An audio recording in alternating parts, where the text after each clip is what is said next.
Hi, I've got a fault for you today, which I've been seeing a bit of recently. Something that easy to overlook and a little bit hard to diagnose. This one's on a Freelander, but I've seen it on all makes of different cars. Anything with basically with a front wheel drive system. The driver's complaining of a vibration through his car under hard acceleration. So third, fourth gear, accelerating hard, usually at 50, 60 miles an hour. They're getting a vibration through the car, which feels like the car is shimmying from left to right. The steering wheel gives some feedback, so the steering wheel feels like it's going from left to right as well.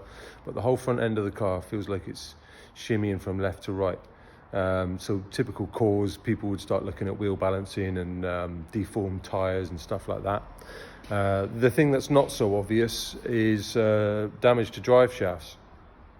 So when you get the car up in the air, the thing you need to look at is the inner drive shaft joint. So there's your outer drive shaft joint, there's the inner one. So when it's up on the car, you're looking for movement or noise in that inner shaft. So I mean, you can hear this one straight away. It's dry as a chip inside.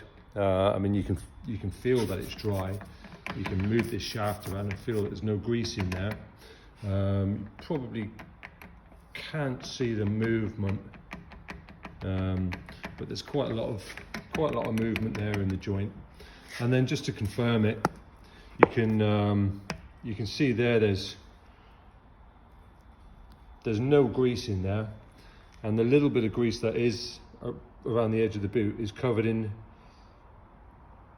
orangey residue, which is basically rust that's come out the inner joint. So it's gone dry inside, and it's worn out. So under load, it's not moving as fluidly as it should do. So quite easy to diagnose once you know what you're looking for. Lift the car up, get your hand on the shaft, and just see if you can do this movement with it, and see if you can feel that the joint feels dry and there's movement in it. Also, you're looking for a reason for it. This one had a tiny tear in the boot and all the grease had come out, and that's how it's gone dry.